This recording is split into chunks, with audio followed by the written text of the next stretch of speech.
do you call when all that you see are actors on your television singing off key? What savvy, well-versed heroes can settle this score once more with TV. Welcome, McLeans and McGills, to Once More with TV, a podcast celebrating TV musical episodes from the sublime to the subprime. And definitively ranking them using every theater child's worst nightmare, math. I'm your co-host, Alex Kovnatsky, he, him, and I am a waitress enthusiast. And I'm your co-host, Liza Truschel, she, her. And I think of Lauren Bouchard's shows, Great North is actually better than Bob's Burgers. Ooh, anyway. Sizzling hot take. Yeah, I could see people getting mad about that one, Liza. Yeah, they actually do. I've genuinely gotten chewed out for that before. Well, this week we watched Bob's Burgers, Season 5, Episode 1, Work Hard or Die Trying Girl. This episode came out October 5th, 2014. Liza, what is your relationship to Bob's Burgers? It's shocking that the show has been on for that long. And I think possibly a mistake.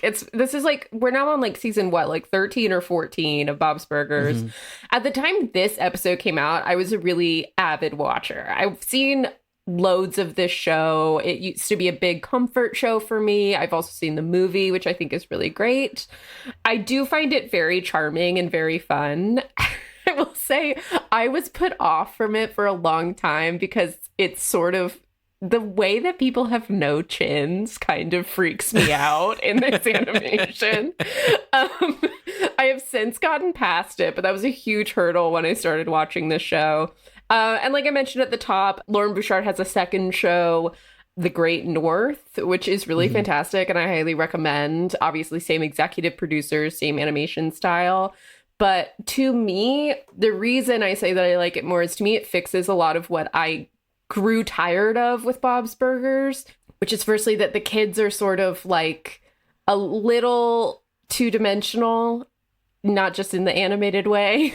And then the cast on this show is really, I know we're going for sort of like a Coney Island style wharf area, but it's extremely white and there are very few women in the cast even. I mean, Kristen Schaal is the only woman in the family voiced by a woman. Every other, like almost every voice, even of secondary girls, is adult men in a way that I just sort of find a little bit annoying. So yeah, The Great North fixes a lot of that. We've got like Dulce Sloan and Ron Funches in the core cast, and Aparna Nancherla and Jenny Slate and Will Forte and Nick Offerman. Not to talk about a different show. What a cast. Sorry. Oh, it's stacked as fuck. But that said, I do have a lot of love for Bob's Burgers. This is a funny show. I think the character's really great. For all of Linda's voiced by a man, I would die for Linda Belcher. I think she's fucking phenomenal. She is so funny to me. So yeah, all this said, I do have a real soft spot in my heart for this show. But am I right in thinking you haven't really watched it before? Yeah, that's right. Yeah, I haven't really watched much of Bob's Burgers at all. I think I'm scared to say this, but I feel like the comedy of it doesn't quite hit me. It hits me like 75%. I'm like almost there. And I find that Bob's Burgers is best for me after a night out when I'm not completely sober and I'm watching it with friends. But watching Bob's Burgers by myself in the afternoon doesn't quite really do it for me. So I think it's a very funny show when it's the right environment for me. And I think that's maybe a more me problem than the show problem. I think it fits its lane perfectly, and I think that's totally fine. I think it's just not necessarily my lane. It's very close though, and this episode in particular, when they do episodes like this, I'm fully there. So yeah, I will say though, on another question here, what's your relationship, Liza, to Working Girl or Die Hard? Well, one of the things about Bob's Burgers is that sometimes I do feel that it's a bit Gen X, and it's like the writers are obviously Gen X and they make a lot of like Gen X references. So I often feel with Bob's Burgers that I'm a little bit on the back foot because I don't always understand the source material they're referencing. Totally. Particularly, I don't know that I've ever watched either of these movies. Whoa, that's I know. crazy. I have absorbed a lot of Die Hard through osmosis, but I don't think I've ever seen it. I was trying to think about that while I was watching this episode, and I think I just know things like Nakatomi Plaza and like Hans Gruber. I think I just know those things, but I don't think I've ever seen that movie. I mean, I'm sure I'm not the first person to tell you this, Liza, but you should see Die Hard just for Alan Rickman's Hans Gruber. Like, it really is amazing. Dude, I love Alan Rickman too. I mean, what an incredible person. But yeah, I should watch it. I know this. I've also like vehemently argued that it's a Christmas movie before, which was so disingenuous because I've never seen it. I just it is a canon Christmas movie. I let nobody argue otherwise. I think it is 100% a Christmas movie. But yeah, so you have seen Die Hard. Yes. Right? Okay. Yes. I have seen Die Hard. Die Hard is actually my Lola's favorite movie ever, which I always thought was very, very funny and incredibly like her. That is so funny. Oh my God, my mom, I asked my mother, who is like this, my mom is from Tennessee. She's like 5'0" and like blonde and adorable. And I asked her once what her favorite movie was. And without hesitating, she said Werner Herzog's Aguirre, The Wrath of God. I will never let go of this. I will never be okay with it. I will never understand. Which Werner Herzog is that? I don't think I've seen that one. Dude, that's the one where they pull an entire, like they pull a ship over a mountain and he forced them to do that like in real life. And that lead actor, whose name I can't remember, pulled a gun on Werner Herzog on set and they threatened to kill each other. And it's my mom's favorite movie.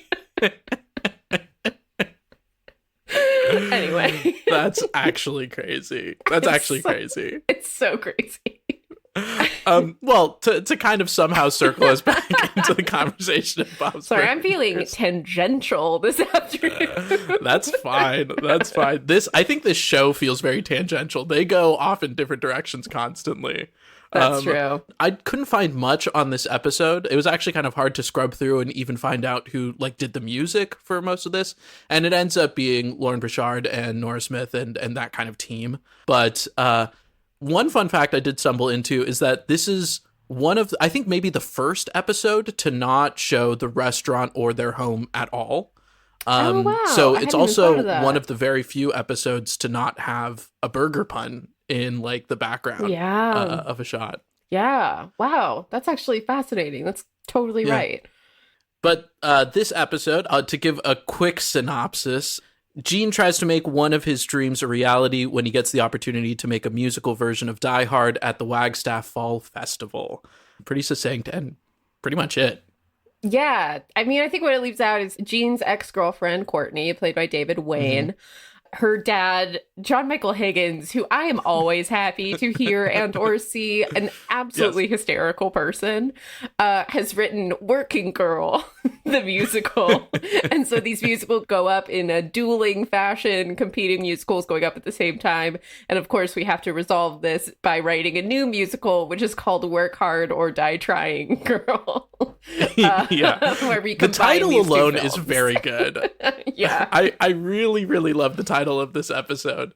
But they start us off kind of in media res, where we're in the principal's office talking about the drama that has come from the fall musical, which I guess is taking place halfway through both of the musicals. So Mr. Frond is actually the guidance counselor. Sorry to correct you there. No, please do. Mr. Frond, our guidance counselor. Yeah, we frame it as this is sort of almost like you would get in like a crime show or a crime movie. We are now hearing witness testimonies as to what happened. Each kid is telling their own version of events, which are like kind of delightfully skewed, right? And Louise's, everybody tells her she's a genius and she's the smartest person ever. And Jean's recount of Courtney, she says, whatever, I'm annoying, and walks away. You know, so that's our framing device for the episode.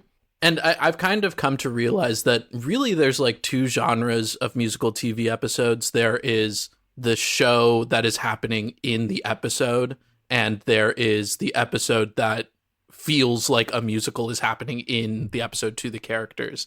And one thing that I noticed during this as well too is that the former feels like a love letter to theater often, and the latter feels like a love letter to movie musicals. And I've kind of noticed this dichotomy a little bit when watching this episode, because there's very much a lot of jokes about what it's like to do, you know, student theater, black box theater, all that kind of stuff. Yeah, absolutely. There's some really charming little moments in here, particularly like the accompanist that's been kicked out. She's my favorite in this episode. She's great. She also plays like 100 instruments. She becomes like a one-woman band for Jean's entire show.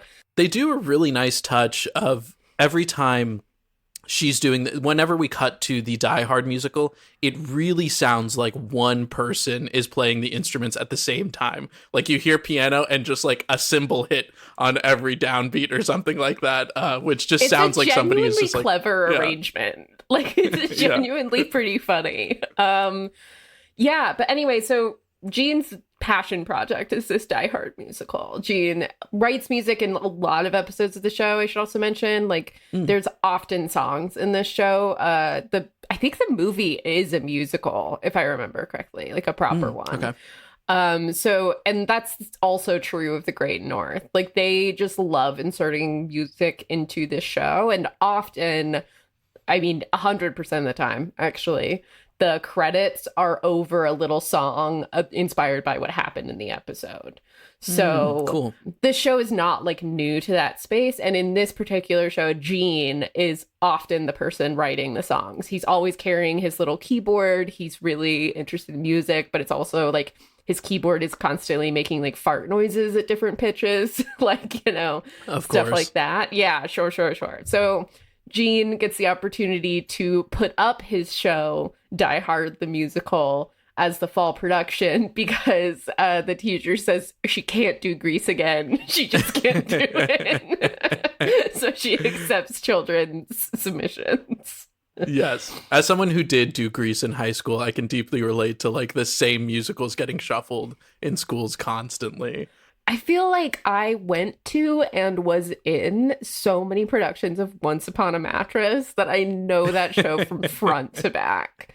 And that it's like, also, it's important to note that I don't always learn shows front to back. When I'm in them, I still don't know what happened in Anyone Can Whistle. And I was the lead in that. I have no fucking idea what the plot of that show was. I think it's about whistling. Dude, I also can't whistle. So oof. Actually, facts, me neither. I really can't whistle at all. I can't do it. So in the finale, the character does whistle, and it's like a huge moment of growth for her. And I'd have my friend do it off stage. Wow. A live dub. A live dub. I just like put my fingers in my mouth, and that was my friend's cue to like whistle off stage. That's very good. Yeah. I love that Gene's inspiration to write a Die Hard musical is just watching Die Hard and going, why is no one singing? Why is no one dancing? What is wrong with Hollywood? Incredible. I feel like you and I have had that conversation multiple times. We've had that exact conversation. But yeah, this kind of follows almost a similar structure to the Always Sunny episode, where we just have like little bits and pieces of songs throughout the episode. And then at the very end, we get the actual show with the songs. But it was hard for me to kind of structure this because people are just kind of constantly singing in this show. But I think of it as like there's two numbers, one of which is a montage of songs that happens of like cutting between both productions. And then there is one song for the finale, which is both of the shows together. But I almost wanted to split that into two parts where there is like the musical at the very end, and then there's them standing in front of the lights doing Seasons of Love, and that's almost a separate song in my head. But I think that's all one like a song. Tower in the Sky. Or yeah, exactly. I think it's technically all one song. I totally understand. I agree, I think. So we do get like a montage of songs back and forth, as you mentioned, because there are two competing musicals, which also Linda mentions is like her dream. She's like, this is my dream. My children are in competing musical. And Bob's like, really? And she's like, yeah, this and Tina's the President. I love Linda Belcher. She's so iconic. She's so funny. So incredible. Yeah. I love how much she loves musicals too. It's great. She loves musicals and she loves her kids. And these are the two things that are always true about her. She actually sings a lot on this show too, even if it's just like a sentence. She like sings aloud quite a lot. And she just loves her kids. Even when she's critical of them. I mean, I love that when they criticize Jean in front of everyone, we're like, oh, that does sound like Jean. I think what I really love about both shows Lauren Bouchard does, I've actually never seen Central Park, which I also know exists, but what I love about the shows I have seen is at the end of the day, these characters, this family loves each other so much, just so much. And that is never, ever called into question. They disagree on things, but at the end of the episode, they all just love each other and they are there to support each other, even when the other one's being dumb as hell. And I just really appreciate that as a vibe. I think that's why I find the show so comforting. But yeah, they're in competing musicals. So yeah, we go back and forth a lot.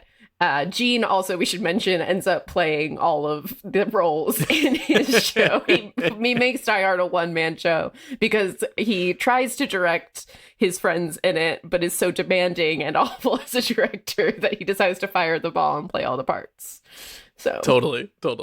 And there's like a lot of good kind of kind of digs that I would expect kids in theater to kind of say, like demoting people to stagehands or like taking people who weren't cast in a show to cast them in your other show. Like that feels very authentic to me very much so, in a snipey kind of way. Oh my God, we should say that, we should say that Tina is in Working Girl. We haven't mentioned why they're competing shows. That's right. Tina decides to be in Working Girl because she wants to be close to Jimmy Pesto, her longtime love, who she is obsessed with. So she decides to take on the Sigourney Weaver role in the musical of Working Girl. Yeah, Sigourney Weaver achiever. Yeah.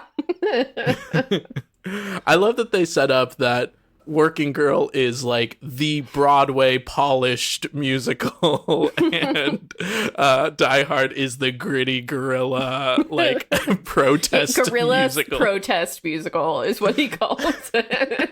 An incredible genre for a musical. Also, of course, they set up Working Girl as the sassy sister film to Die Hard. Yes. As a running Which gag. I think is right. This is where my brain went off on a tangent, and I'm gonna pitch this to you, Liza, but I know it's crazy. Is that Working Girl is famously set in New York, and Die Hard is famously set in L.A., and I feel like there is some kind of connection here between the New York musical being the very polished, good musical, and L.A. theater just being bad. And I don't know if that's right, but my brain was trying to find some connection there. It's not wrong. But that's really funny. I mean, these writers are working in LA, right? I feel like I think so, yeah. Yeah, I feel like it's a weird, I don't know. I felt like it was just a very weird connection that I noticed immediately. But it's probably nothing. I think it's fun. We should mention as well that the school ends up putting on Working Girl in the first place because Courtney's dad pitches that Carly Simon will be there. Great. Which is a very fun connection because Carly Simon writes the like kind of hit song from Working Girl. And there's a lot of good Carly Simon gags in there. And she sings in the very end during the credits. She gets a vocal part in the Work Harder. Work Harder, Die Trying Girl. Yeah, song. Which is fun. Like, what a fun way to get Carly Simon in. It's a bit of a shame to me that it's just over the credits and it's about like 20 seconds. Yeah. And I would have hoped that she would have written a song for it. That would have been kind of fun. But I don't hate that because, I mean, we should talk about the writing of the song in this episode. Because they're bad, but they're good. They're terrible. But it is similar. I mean, we just talked about this with It's Always Sunny. Like, when you have characters in the show writing songs, it sets sort of a different songwriting standard. And Gene's show is written by, like, I don't know how old Gene is. I'm gonna say 11. That's a guess. Mm-hmm. This is an 11-year-old writing a musical. Like, sure, he's more musically inclined than most 11-year-olds, but it also is going to be him going Nakatomi, Nakatomi, Nakatomi, Nakatomi over and over and over. And as far as the Working Girl musical goes, that's supposedly written by Courtney's dad.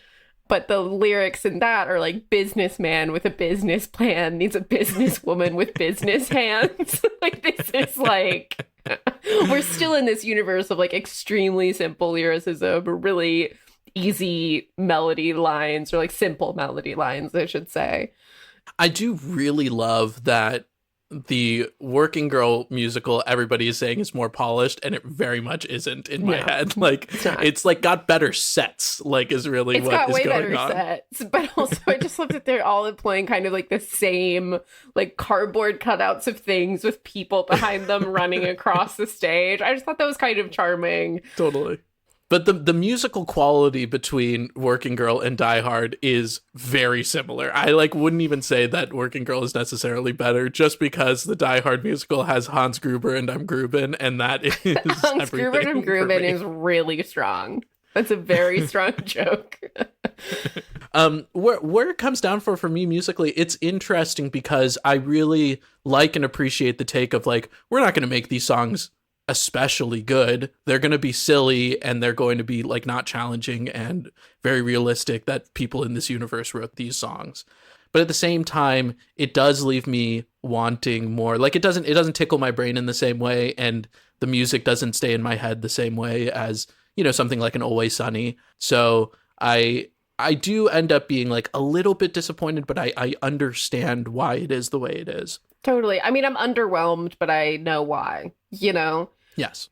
Yeah, no, I completely and totally agree. I think even when you have songs that are written by characters in the show, you can give those characters a little more credit, especially if one of these is written by an adult. I actually do expect there to be a bit of difference in the complexity or the like levels of those two songs. And I don't actually feel... I think you're like exactly right that the quality difference isn't steep, and it kind of should be, because one of them is middle-aged and one of them is 11. So I am a little disappointed that Working Girl's music isn't more polished, isn't more complex. Yeah. Because also so many of the jokes are reliant on that, and I'm like, these are the same. I'm not hearing a difference. And to be fair, I think that is the joke, maybe, right? Is that they're not that different at all. But yeah, it's not as exciting for me as like a person watching a musical episode. Like, I want to be enthralled by the music more so than the jokes. But I get it. I don't begrudge it too much. They're putting comedy first. Yeah. Ultimately, that's still their top priority. Fine, you're a comedy show. But for the purposes of why you and I watch musicals, that's not that great. Right. And I also know that they have another musical episode at least, and then you were saying that the movie is also a musical. Like, it's very possible that they invest more into those episodes than they do into this one. And I'm excited to see those. I'm excited to see where it goes from there as well, too. Sure. I think my favorite number besides the Hans Gruber I'm Gruben is the fight scene that Gene has with himself. Where he's removing a wig every so often. Yeah. And that coupled with Bob going like, having you play all of the roles was kind of bad. Again, I love these parents. Like, they don't like coddle their kids. They do love them like unconditionally, but they're also like, you can be an idiot sometimes. And it's my understanding too that like Bob is like the straight man of this whole Very show, and everyone else is so. crazy, right? Very much so. Yeah. I think that's great. Which is also great really for good. H. John Benjamin. He's got that really deep voice, that very famous voice, and it really works to have his like bass offsetting everybody else being totally wild, just on an audio level. Yeah, there's a lot of really good bits in this. Liza, I'm curious to hear like what were some of your favorite parts or your favorite gags? Totally. One of them was how much Bob wants to see Working Girl over seeing Die Hard.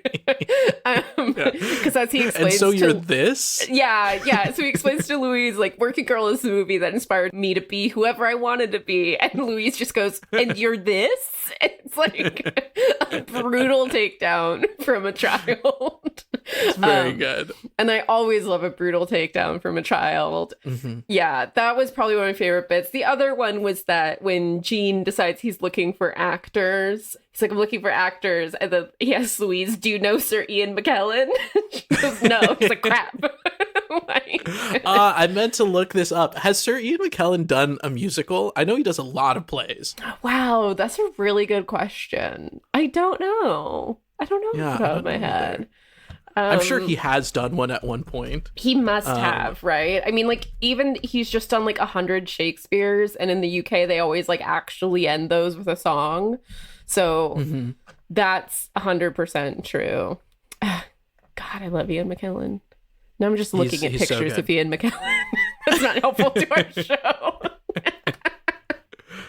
One of my favorite musical bits is in like that actual musical when we have, I think the first number is those two kids who are holding hands all the time come on stage being, I'm Agent Johnson. I'm also Agent Johnson. It's very sweet. So, and oh my gosh, what are their names? Andy and something. They're twin brothers on the show. It's actually voiced by Sarah Silverman and her sister. Are the two voices for those, and they're so sweet. I honestly really get a kick out of them every time. And yeah, them being FBI agents who hold hands, it's really cute. Also, in the show, I think the effect of him falling off the tower, of Hans Gruber falling off the tower, is actually really good. It's really great. Yeah, they have the screen and then they also have the toy falling off the building. I actually would dig that in a real show. I think that's pretty fun and good. I thought that was really inventive. That felt like genuinely inventive. And if I was at an elementary school production of Work Hard or Die Trying Girl and that happened, I would be amazed. I'd be blown away. Any other bits that you loved, Liza? Oh God. I mean, this is a show, we've talked about these kinds of shows in relation to like even Steven Universe or The Simpsons, where jokes are just so rapid fire that it's almost that you lose some. So what I'm basically saying is I'm sure we're missing some really great goofs. So please don't come at us for missing your favorite goof. I'm sure there are a bunch. I can only type so fast. Yeah. And so many of them are so dumb. Like, they're so dumb, and they really walk that line of like, do I actually like this, or is this just like hitting a pun for me so hard that I'm seeing the connection there? Like the you probably think this slap is about you, Carly Simon thing was sure. Like, that's so dumb. It doesn't make sense. Why? It's just a Carly Simon reference. It is completely nonsensical in context. They just wanted to make sure they got like a solid Carly Simon in there. Exactly. But the effort of doing that is funny to me also. Like the fact that it's nonsensical and it's like lowest common denominator is funny. So I struggle with that kind of thing with this episode too. 100%. That's where this show lives, I will say. Yeah. That's a lot of the show. Are you ready to score this thing? I'm ready. Let's do it. Let's go in. All right. So we're here to score. We always start with the general vibe. As a reminder, that's how it's aged. Did we like it? It's a good episode. All that kind of good stuff. Liza, what are you thinking? Yeah, I mean, generally speaking, this is a pretty fun episode. I don't necessarily think it's super high for me. I don't know, though, if that's because I've seen this era of Bob's Burgers a lot, and for me, the novelty is really worn off. That said, it's funny. There are, again, like some really great gags in this. I have said already that part of the vibe of the show that I enjoy is it's just these are people who all love each other very much. And I just kind of find that to be a nice backbone for a show in general. It's sort of the antithesis to It's Always Sunny emotionally. Yeah. But yeah, it's for me, it's fine, but not too high. How about you? Yeah, I think probably about the same level there. Like, I feel like it's like floating around a 6 and a 7 for me, where it's definitely on the positive end. I definitely had a good time and laughed, but I don't feel a lot of passion for this episode in particular. Yeah, I think let's give it a 6. I think a 6 is right. The music here is funny. We're scoring music next, and One of the things that we didn't actually mention that's worth mentioning is there is a lot of singing in this episode, and there's like a lot of little bits of like, you know, characters just singing in a moment. But I actually would have liked more fleshed out songs, because the two songs we get are kind of both montages. They're both like collections of tiny bits of songs put together. And it's something I'm realizing now that I think that's what I'm trying to latch on to, is like almost more of a fully formed song. But I think actually to its credit, we do get a fully formed song in the end credits, but then that song is in the end credits. And I wish it was more in the episode. You know what I mean? I totally agree. I think when all of your songs, except for the last one, are about 10 to 15 seconds, I'm not really, by the time I'm understanding a melody line, we're done with it. So the music doesn't really stand out because it's really just a way to deliver a punchline, right? Like all of the songs are just punchlines. They're just jokes about either Die Hard or Working Girl, right? Like they're just long enough to get the joke across, and then we cut to the other musical. So the music really, really takes a backseat and is almost arguably not that important. Like, unfortunately, I think that those jokes probably would have worked almost the same if they were play versions of the musicals, right? Like, yeah, that's true. Right. If these were spoken, like singing, it doesn't change much, right? Yeah. I mean, I think that, of course, that said, a lot of the comedy is that these are two movies that are really not suited to being musicals at all. So that is part of the joke, right? Is that like, I think actually, wasn't Working Girl greenlit for a musical? I should have looked that up as well, too. I think... Let me look that up really quick. That said, okay, like in London right now, I have every plan to go see it, and we'll talk to you afterward. Someone's done a musical adaptation of Our Mutual Friend by Charles Dickens. So, like, I guess anything could be a musical. I mean, I'm seeing something about Working Girl the musical, music and lyrics by Cyndi Lauper. What? I'd watch that. I mean, I love Kinky Boots. Oh, I fucking love which Kinky is Boots. another Yeah, Cyndi Lauper joint. Oh my god, my like little emo kid heart. I went to go see that when Brendan Urie was in it on Broadway. Amazing. Wow. Guess who can't do a British accent? It's Brendan. Oh, no one in that show. No one in that show. That's, I think, the charm for me, at least. Half the charm is the horrible accents. I don't know if this is real facts, by the way, about the Cyndi Lauper musical. It looks like these are like rumors and not actually a real thing. Or maybe it was an idea at one point and got scrapped. But anyway. All that to say, the music, I think, is maybe also a 6 for me, because they do put some music into it, and the music isn't bad, and it does comedically fit the level of skill of the characters in this show, and I think that's funny. I just am not super passionate about it. I feel exactly the same, and a 6 sounds lovely. So moving into lyrics, I mean, these for me are this is a bit better than the music, because again, what we've prioritized are the jokes, not the music. Yes. So the jokes are still funny even when the music's underwhelming. I agree completely. The timing of them is good. Yeah, like this is still funny even if it's not musically intriguing. So yeah, Hans Gruber and I'm Gruben itself really just fucking elevates funny. it. I'm Agent Johnson and I'm also Agent Johnson also brings it up. It's really funny. Like, these are funny jokes even when the music isn't adding anything to them. They're still funny jokes. So yeah, I'm feeling higher on this. This might be more close to an 8 actually. Yeah, I'd give it an 8. I think that's fine. All right. Dancing, we do get some dancing. We do get some dancing for sure. I mean, Courtney has just taken a hip-hop class, so we get her dancing. We get Jimmy Jr. dances all the time on this show. We do have a fun little like partners dance of like him and Courtney that I think is a very funny moment, because it's this suddenly very good dancing played against like this otherwise terrible show. So there's like minimal dancing, but what's there I think really works for me. I would also maybe consider some of Gene's like that fight choreo. Fight opposite himself.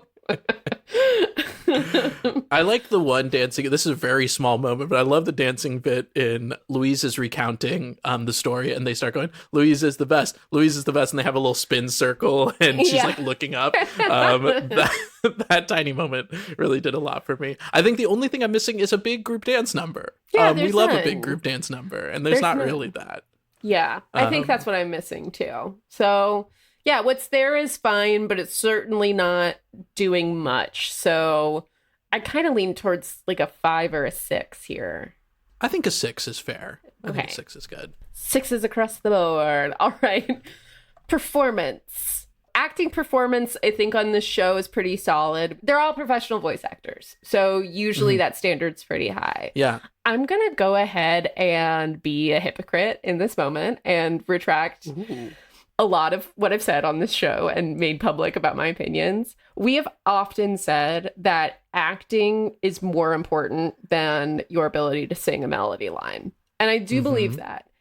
This episode tips too far, in my personal opinion, into the singing being so bad that I'm either losing lyrics or it's not very listenable. Particularly on the parts of like Courtney and a few of the like young female characters being voiced by dudes trying to sing. I think maybe that's too hard. I don't know. Or maybe we're leaning too far into the comedy and not enough into the music. But I'm actually losing like significant portions of what little music I have. And I got kind of annoyed with it, if I'm honest. Yeah. I didn't really care for those performances. It's definitely a choice, right? I think it's certainly a choice for them to be like, we're going to sound not good. Like, I think they're deciding to be off key in moments. I think these actors could sing it on key if they wanted to. Yeah. But I think they made the decision that it's less funny. And for some moments that works really well, right? So like when Courtney first sings a song, she's like basically on key until the last note, which is too high for her to hit, and she's way off. That's fine. That's funny.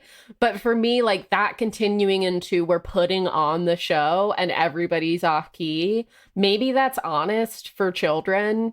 Probably is, but it wasn't super listenable for me, an adult listening to a bunch of adults. Yeah. And to be fair, Liza, I don't think you're being hypocritical by saying this. I think we have mentioned before that there, or at least I think I've said on like maybe the Ally McBeal episode, that there is a line, right, where like I like it when people sing badly if it fits their character in that moment, but not so bad that it's not listenable.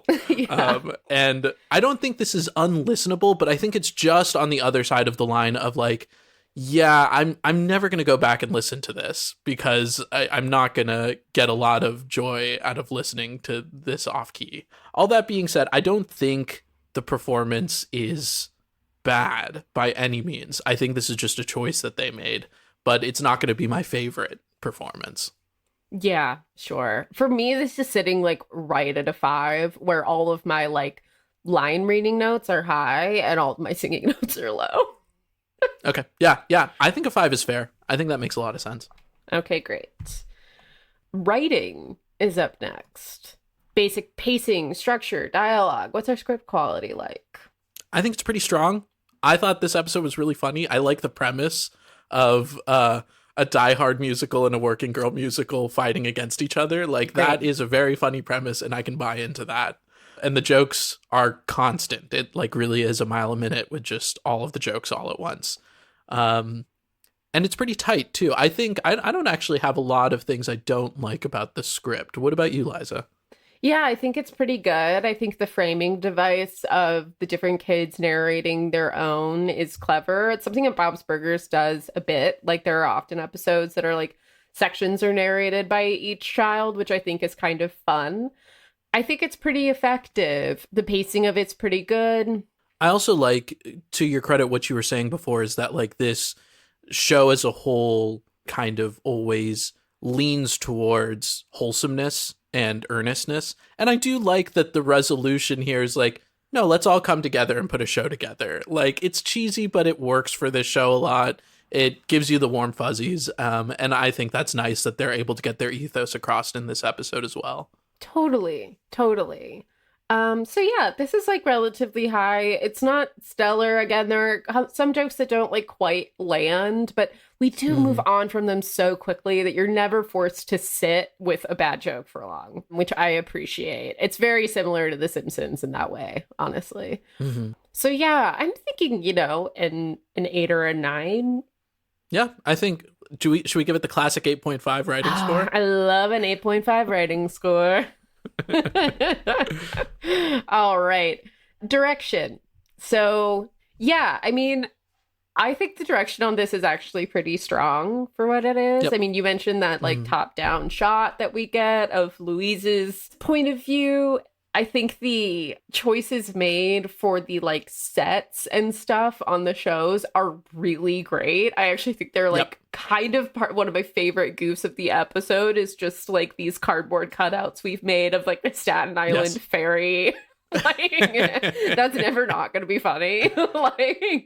And also, like this show is really famous for background gags, as we mentioned, with like burger gags. So like all of the little dumb things in Mr. Fran's office that are like the self-esteem train and wearing spectacles, right? Like this show is really good at background gags. Also, it's just funny to have all of the kids arguing when they're all still in their costumes. Yes. I was going to say that. It's just the costuming is my favorite. Shoulder pads. Like it's just fucking so funny. So like having Gene dressed up as Hans Gruber, like they do it like so authentically where I'm like, I can tell that this is a kid dressing up in a costume. Yeah, he's got like the strap holding a beard on, right? Like I think there are a lot of really solid choices here in the animation. I actually think the direction on this is really strong. Yeah. Also, shout out, because we didn't mention it, the part where Courtney can fit through the door because of her shoulder pads. It's really funny. A very good bit. And of course, like the dramatic, like slow-mo when her dad throws a shoulder pad at Jean, right? Like there are a lot of, this show is really, I think, really within its wheelhouse with jokes like that. And I think they really understand animation direction in a very cool way. Yes, 100%. Yeah, I'm happy to give this an 8 or a 9 as well. Yeah, I think this is a solid 9. Yeah, let's do it. All right. Commitment. How much did they commit to the idea of a musical here?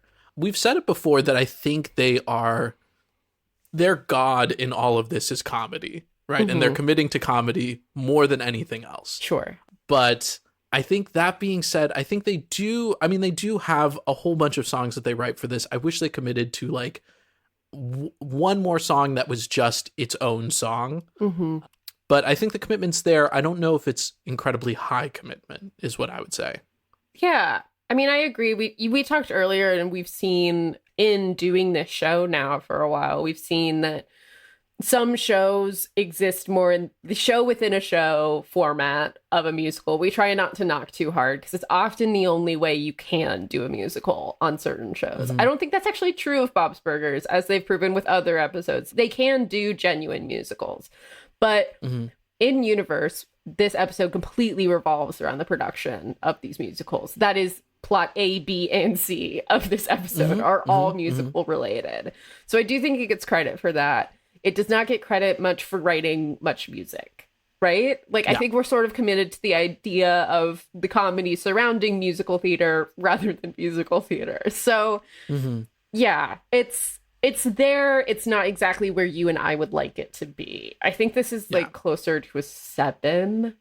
I think a 7 seems right. And not to keep comparing it to Always Sunny, but the difference is like Always Sunny, at the very halfway point, we have the musical, and it's just musical from there on out.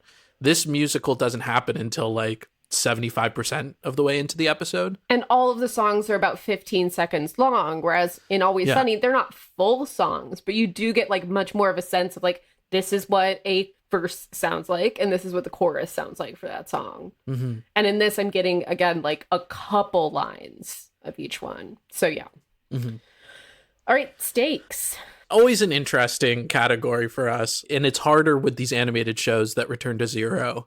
But I guess the stakes present in this is that they're fighting over who gets to have a musical and who gets to have an audience for their musical. Well, to be fair, it's also, we do set up that Gene is really, really passionate about this diehard musical he's been writing. We haven't seen it before on the show, to be clear, but we are told that it's his dream and he's been working on it forever.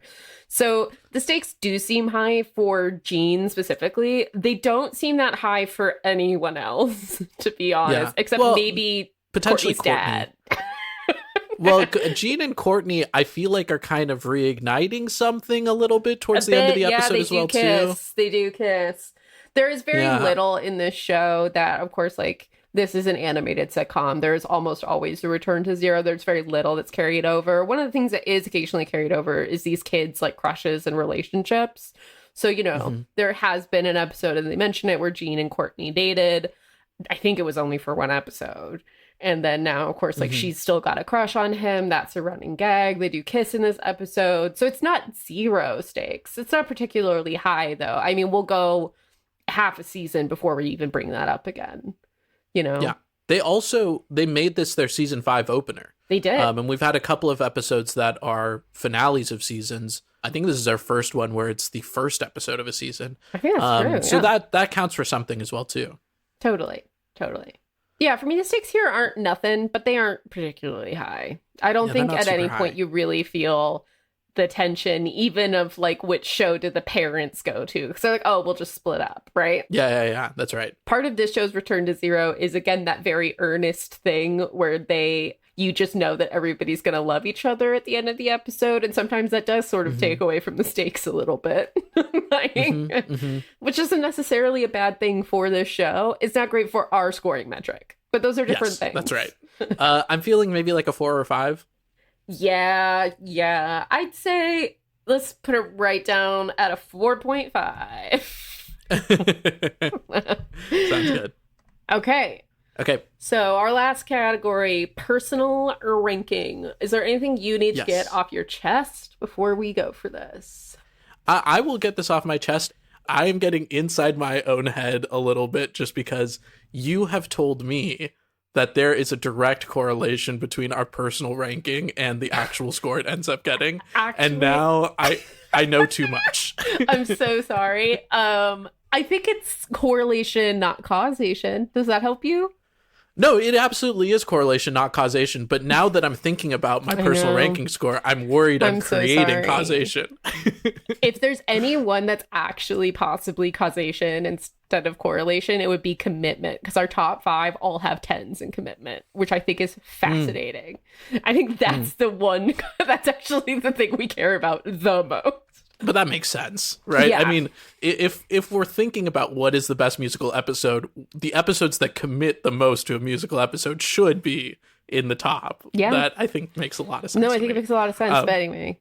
Okay, I have my score. I'll just say I have my score. I also have my score. So I'm gonna count us down. Okay. 3, 2, 1, 6. Oh, nice. Let's go. That for us. Adorable. Okay, so that puts Work Hard or Die Trying Girl in our 8 slot with an overall score of 66 points. That's just behind the Futurama episode, The Devil's Hands Are Idle Playthings, and just in front of Riverdale's Chapter 31. Pretty good result there for Bob's Burgers. Yeah, and Bob's Burgers will have other chances to try to climb higher on this list. Absolutely. They're no stranger to a musical episode. All right, folks, next week is our season finale. So exciting. And it's a big one. It's a huge one. We have a special guest and everything. And we'll see you once more with season 3, episode 12 of Xena Warrior Princess, entitled The Bittersweet. You can find this episode on Amazon Prime. Thank you, as always, to Olivia Berslavsky, our angelic audio architect, and to Sakana Powell, our magnificent marketing maven. If you like this show, please be sure to rate and review us. If you don't, keep it to yourself. You can find us on Instagram at Once More with TV or contact us using the information in the show notes. And scene.